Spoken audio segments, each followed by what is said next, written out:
Assalamualaikum warahmatullahi wabarakatuh. Waalaikumsalam. Salam sejahtera bagi para warga Nahdien khususnya dimanapun Anda berada, dan warga Indonesia dari daerah pelosok hingga di ibu kota. Kembali kepada kami PCNU Channel Bogor.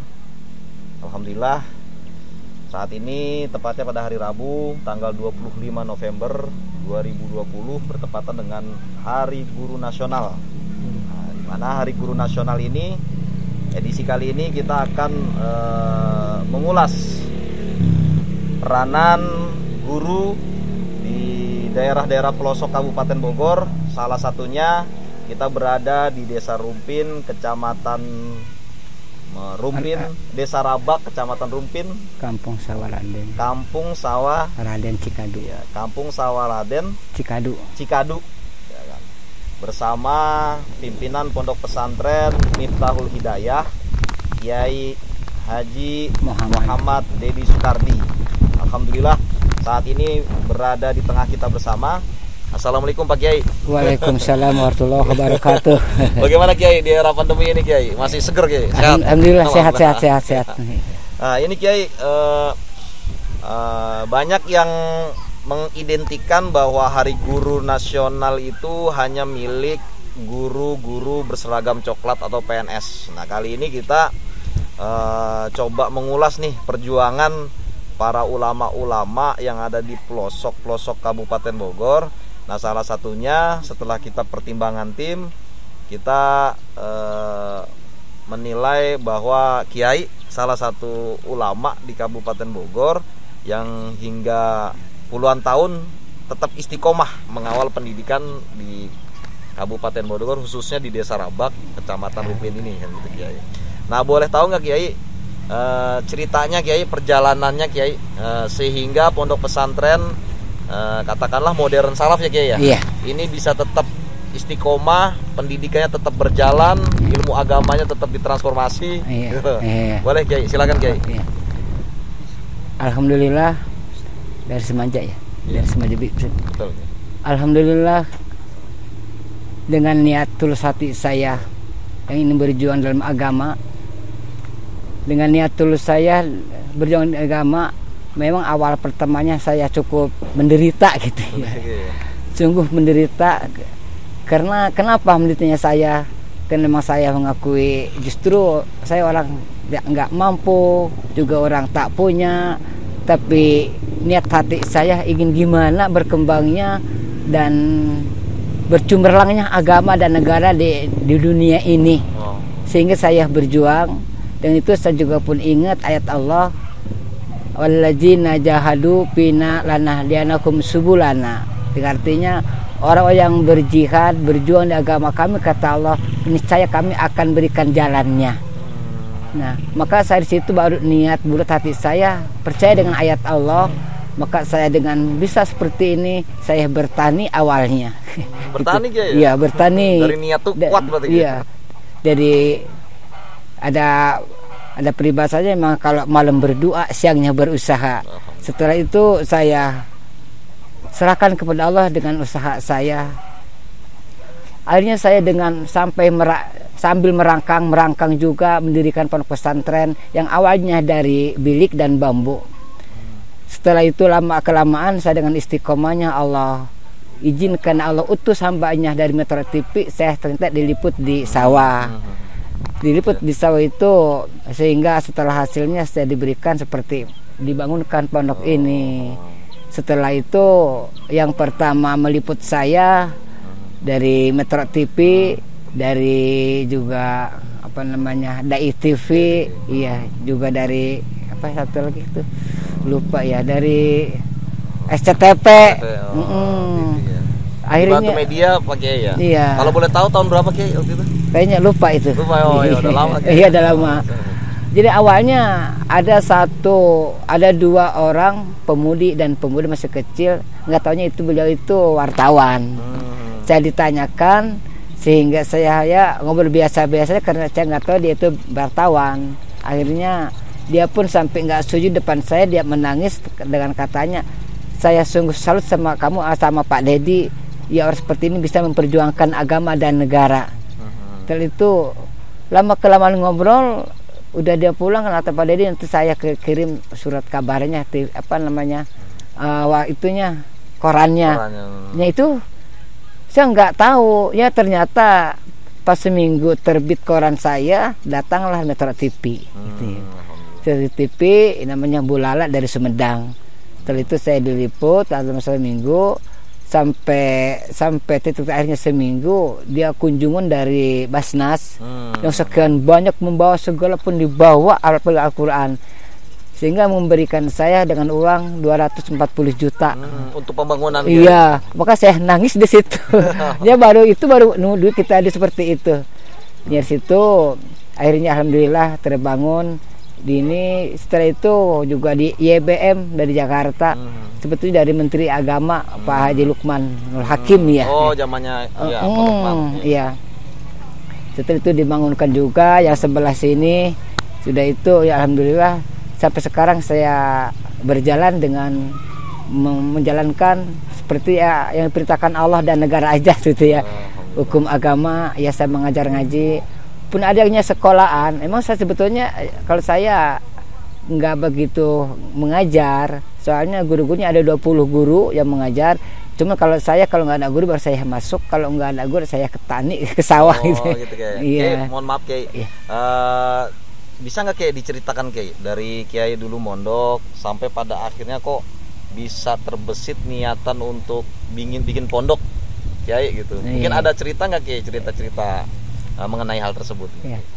Alhamdulillah, emang awalnya saya memang salah satu murid yang dikata di sana murid teladan, murid anak emasnya. Pesantren mana Ki?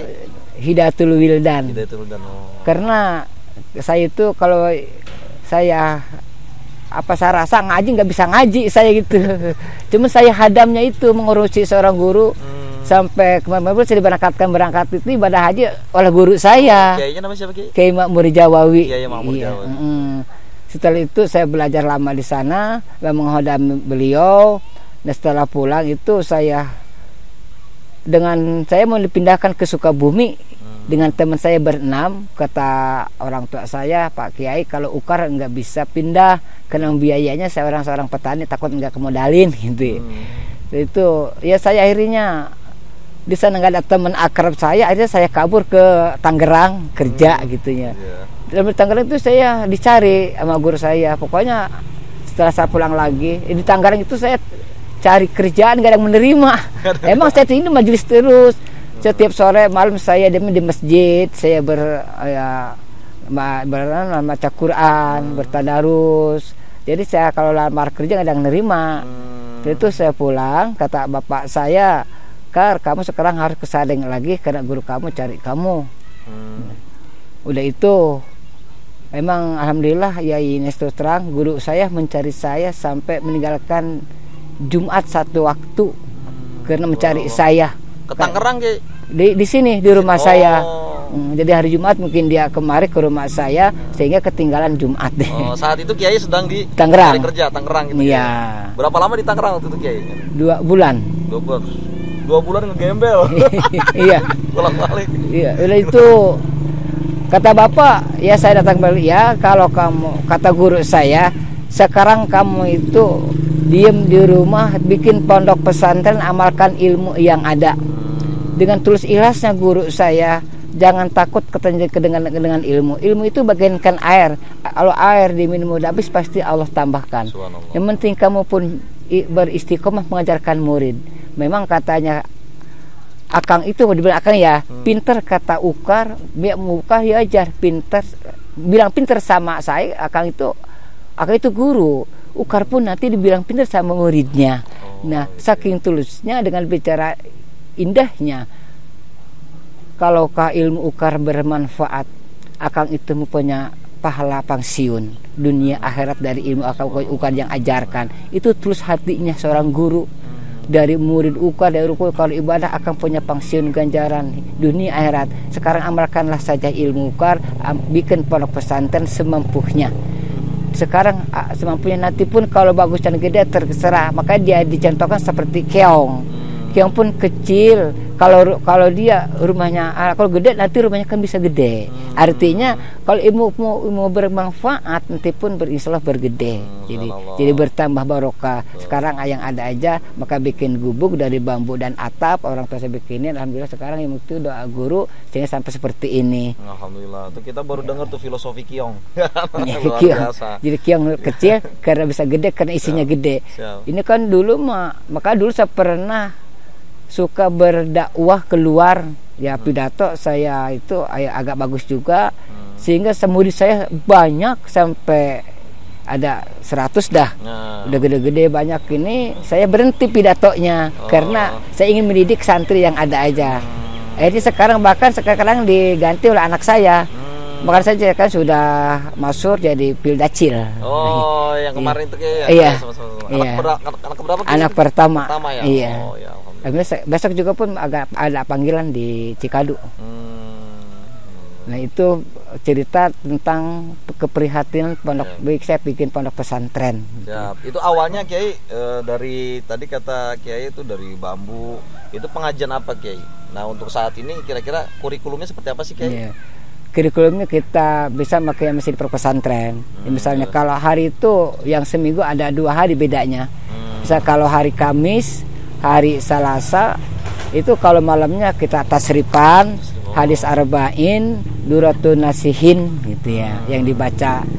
Kalau paginya komitugian sama kifatul ajikia gitu ya, dan kitab-kitab yang lainnya gitu. Itu kalau hari Kamis dan Selasa. Oh, kitab kuning ya? Iya, kitab kuning semua. Kalau hari Rabunya, Rabu, Sabtu dan Minggu Senin itu paginya ya sorogan, ada sorogan Quran, sorogan kita masing-masing individu. Kemudian kita yang dibalagan tafsir Sawi, Fathul Mu'in dan Fathul Qorib gitu ya. Sapina kalau habis asar Riyadus Shalihin dan Alpiyah gitu ya. Jadi kalau habis asar dulu ngajinya Alpiyah sama Riyadus Shalihin. Kalau malamnya Awamil, Jurumiyah atau apa namanya kitab-kitab yang lainnya. Ya, yang gedenya mungkin diganti, ditambah yang lain. Itu adalah dasarnya.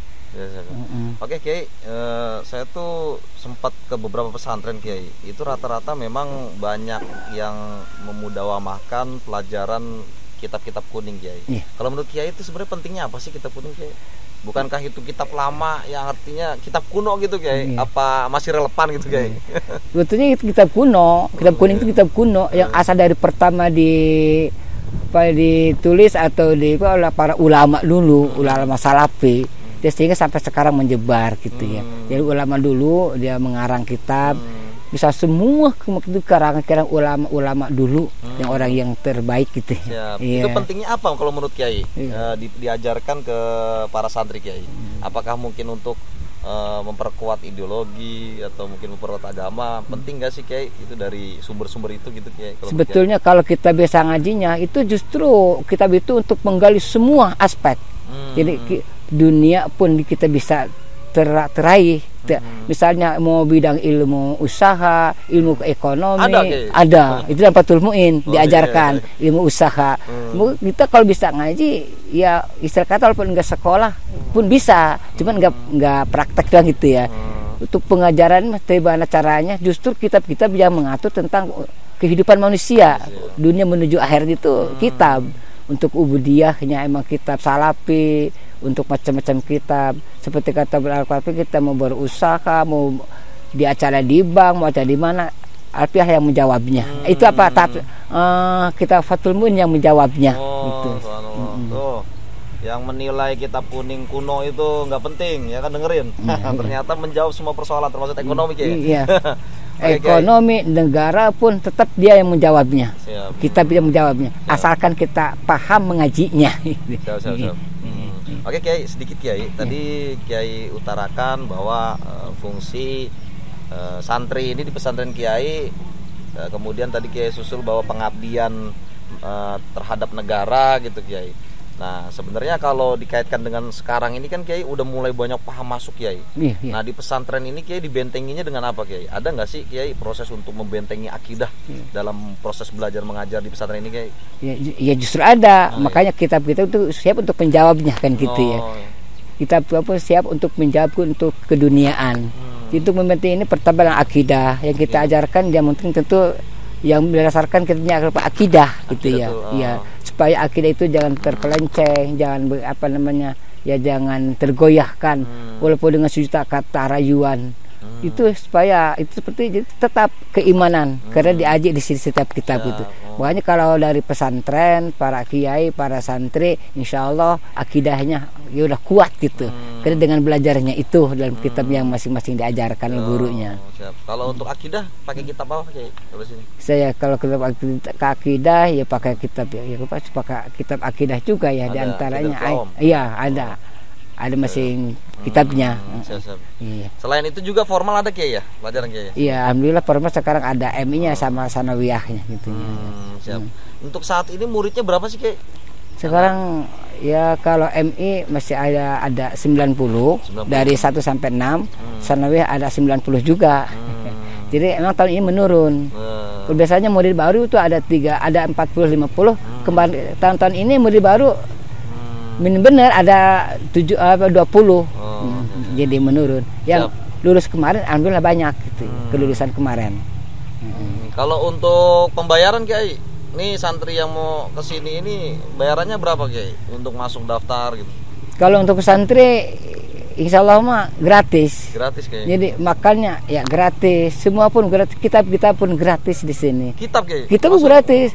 Yang penting dia tuh habis sekolah makan, pokoknya penting dia mau belajar aja di sini, mau sekolah mau ngaji makan.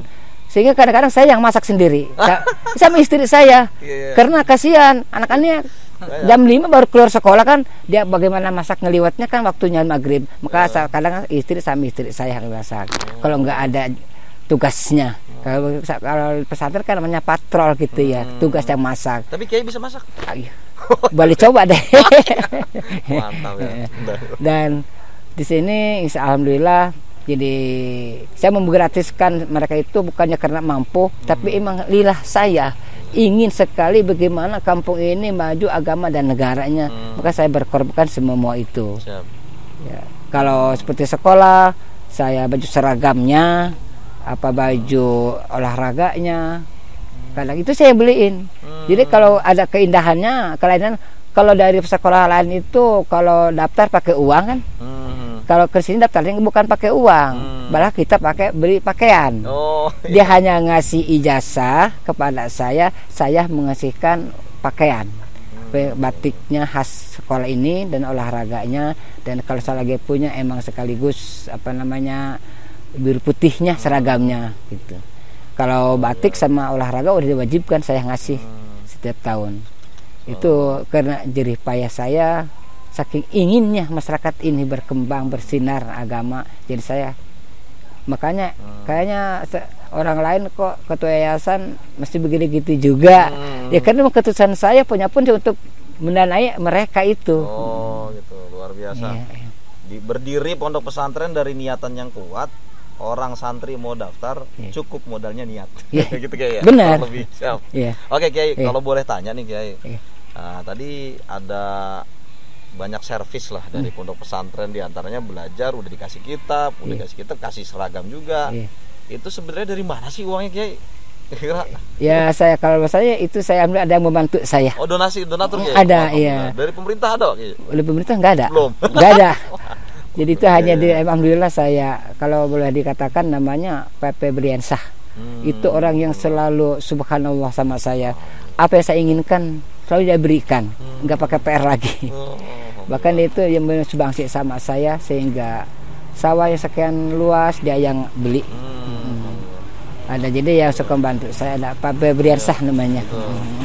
Memang benar, biasanya kalau ketua yayasan, kepala yayasan punya pesantren tuh pakai mobil mah pasti Kayak. Ini kita belum lihat mobil nih di bagasinya. Rumah pun nggak ada.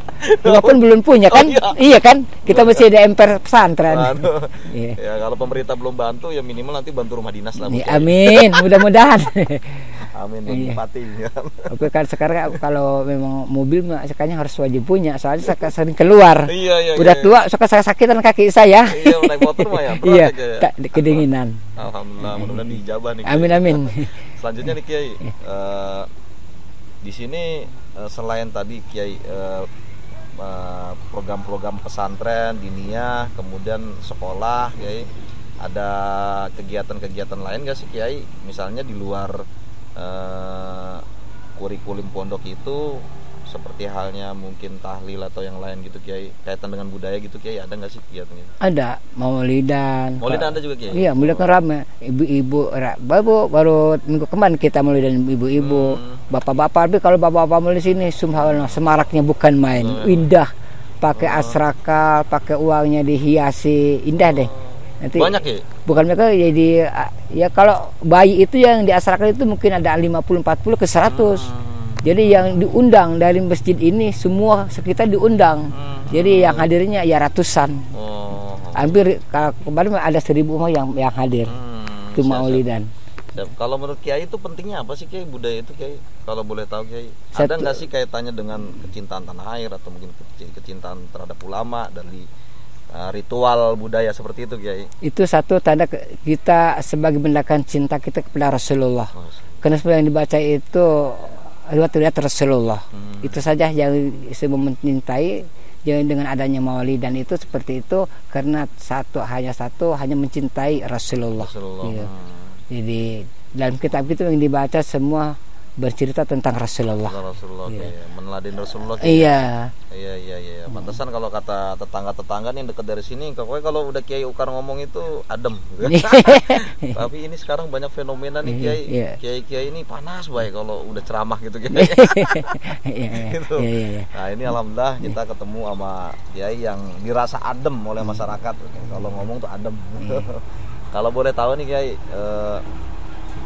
target nih Kiai pondok pesantren Kiai, setelah sedemikian rupa pendidikan formal sudah ada, pendidikan pesantren kurikulum pesantrennya sudah diterapkan, ada target lain gak sih Kiai? Misalnya ingin membuat yang lebih dari ini gitu Kiai? Target mah ya justru emang sekarang kebetulan lagi ngebangun kan di bawah. Oh, untuk apa Kiai? Itu untuk sekolahan. Sekolahan aliyahnya? Itu mungkin untuk sanawiyah dan MI karena di sini kata masalah itu terlalu jalan, khawatir anak-anak kan kalau keluar. Jadi kalau ada biayanya mau pindah di bawah. Kau udah dimulai sudah lama itu. Berapa hektar? Itu yang sekarang dibangun satu kelasnya 8x9 bikin 3 lokal. 3 lokal. Udah lama itu. Gak ada biayanya itu. Tapi ada mimpi mau bikin kampus Kiai? Kan belum ada di Rumpin nih kampus. Iya. Itu subhanallah. Sekarang bahkan saya diminta masyarakat juga harus ada aliyah atau SMK. Jadi kata masyarakat, saya dimohon harus mendirikan SMK atau aliyah.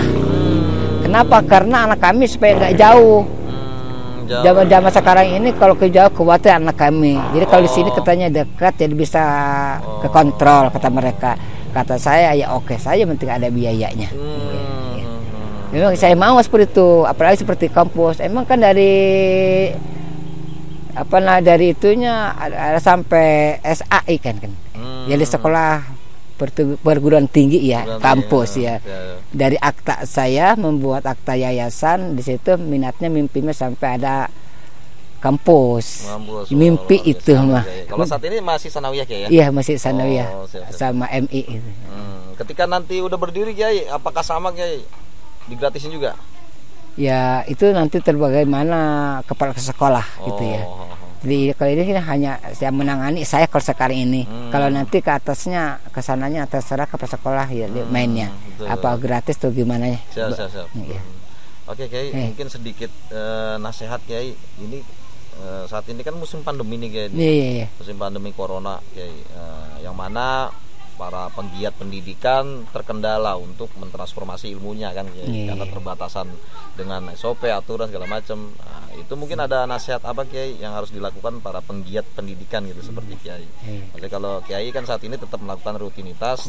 Nah, dengan tidak mengabaikan prosedur dari pemerintah kan gitu Kiai untuk menjaga kesehatan, jaga jarak dan sebagainya gitu. Ada sedikit nasihat Kiai. Ya kalau dari saya masalah itu memang asal semua dari Allah. Justru kita meningkatkan ibadah untuk banyak berdoa.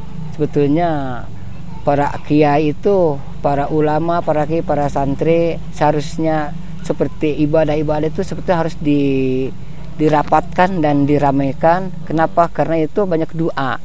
Kita berdoa kan, dengan doa lah semua akan musnah gitu. Kita asal dari Allah, kembalikan kepada Allah dengan banyak zikir, tahlil, tahmid, baca Al-Quran, sholawat, macam-macam kemampuan ibadah manusia dimohonkan kepada Allah agar penyakit ini segala penyakit akan dimusnahkan. Justru maka saya sendiri dengan ada COVID ini seperti ibadah itu dikurangi, diliburkan. Kalau kata saya mah sedikit salah. Justru kata para ulama, kita berbanyak beribadah, berdoa siang dan malam kepada Allah, karena semua asalnya dari Allah. Kita kembalikan kepada Allah dengan lewat ibadah kepada Allah. Jadi seperti itu. Jadi yang namanya para ulama, para kiai, para santri kata jangan takut karena itu. Karena penyakit asalnya dari Allah. Dan itu merupakan cobaan. Sebetulnya Allah akan mencoba manusia sampai di mana keimanannya diberikan seperti ini. Allah berfirman, walanabluwannakum bisyai'in minal khawfi wal ju' wa nafsin wal amwal wal anfus wa basyiri sabirin. Pertama, Allah, sungguh aku akan mencoba kamu dalam kehidupan. Nah, dengan coba itu satu minal khawf, ketakutan. Mungkin orang ini ketakutan karena meninggal. Ya memang meninggal itu sudah dari kodrat yang dari Allah. Emang itu tapi dengan syariatnya gitu. Kalau emang udah akidahnya mati itu udah kodrat dari Allah gitu. Kita berdoa saja kepada Allah, semua supaya kita akan dimusnahkan oleh Allah. Dengan banyaknya beribadah, kalau menurut saya pengennya berbondong-bondong, beramai-ramai Indonesia semua Islam beribadah mohon kepada Allah agar penyakit ini supaya segera dimusnahkan. Itu menurut saya. Maka para kiai, para ustadz, para muslimin muslimat, jangan takutlah kepada ini. Emang ini dari Allah. Kita pasrahkan saja kepada Allah. Orang yang baik, orang yang terbaik itu diantaranya orang yang memasrahkan semua urusan kepada Allah. Kita dengan adanya penyakit, satu cobaan dari Allah, diuji sampai di mana keimanan manusia. Memang kata pendapat saya sih berarti emang keimanan manusia agak salah, sedikit mengalahkan. Jadi dengan adanya penyakit corona sehingga ibadah itu dikurangi, banyak diliburkan, bukannya dimajukan bahkan dimundurkan kan, banyak dimundurkan. Seperti pengajian MUI, pengajian diliburkan kan. Jadi itu sebetulnya penyakit itu dari Allah, kita serahkan pada Allah dengan banyak beribadah, berdoa semua. Untuk benteng malah dari doa. Iya. Bahkan ada doa yang paling ijabah, doa fakir miskin itu paling diijabah. Bajaklah fakir miskin, kita bersedekah dengan apalagi kata kitab Duratun Nasihin berkata dengan bersedekah akan 5 faktor. Pertama, dengan bersedekah itu akan dihilangkan semua penyakit. Kedua, akan dihilangkan semua musibah. Ketiga, akan ditambah harta. Keempat, nanti kita berjalan di siratnya kayak seperti kilat gitu ya. Kelimanya masuk surga tanpa hisaban. Yang pada maksud saya, justru dengan banyaknya bersedekah Allah akan hilangkan penyakit ini. Coba berduyun-duyun semua manusia Islam berbanyak sedekah, fakir miskin santuni, semua santuni, tolong semua. Insya Allah dengan doa fakir miskin yang kita diberikan sedekah, penyakit hilang. Betul, iya. Ini corona malah nyimpen duit banyak ya. Iya. Ngasih. malah kena penyakit tuh. Iya. Jadi intinya dengan banyak sedekah kata ulama dalam kitab Duratun Nasihin akan hilangkan semua penyakit. Jadi yang bersedekah akan mendapatkan 5. 1, ditulangi, akan dihilangkan semua penyakit. Kedua, akan hilangkan semua musibah. Ketiga, akan ditambahkan harta. 4, kita berjalan di sirat itu kayak kilat menyambar. Kelima, masuk surahnya itu dengan hikmah berkahnya bersedekah. Maksud saya kenapa di sini pemerintah banyaklah bersedekah, fakir miskin disantuni, yatim piatu disantuni, yang bawa tuh disantuni, dia suruh berdoa. Insya Allah kalau gitu mungkin masa ulama salah kan gitu ya. Tuh, bagi orang kaya yang banyak duit jangan kikir. Nggak boleh pelit. Pejabat juga yang banyak duit jangan pelit. Sedekah ya, biar penyakitnya hilang ya. Benar. Tadi kita bawa masker nih. Cuman kata Kiai doa lebih efektif ya menangkal corona. Makanya kita pakai masker goib nih. Tetap SOP-nya kita jaga. Nah selanjutnya Kiai, ada nggak sih Kiai saya pernah dengar Kiai peranan umaro dengan ulama ini idealnya harus berjalan bersamaan Kiai. Nah tadi Kiai bilang belum ada nih peran sumbangsih lah, Nih. katakanlah materi dari pemerintah ke pesantren. Ada nggak sih Kiai harapan kesadaran dari pemerintah untuk lebih concern terhadap pendidikan pondok pesantren semisal ini Kiai? Iya. Ada nggak sih harapan Kiai? Kemudian sedikit nasihatnya Kiai buat Umaro. Sebetulnya emang maju dan mundurnya negara itu tergantung dua manusia. Siapa dia? Ulama dan umaro. Pertama, majunya negara ini, ulama membentuk mental spiritual manusia supaya takut kepada Allah. Sementara umara membentuk pembangunan. Semua pembangunan yang syarat pendidikan agama itu ya berhaknya pemerintahan gitu. Dari kecil pun sampai ya madrasah kecil lah. Pokoknya yang asalnya pendidikan agama yang memicu untuk beribadah kepada Allah, ya membangun itu umara sebetulnya. Jadi ulama harus seadil-adilnya membangun tempat pendidikan keagamaan.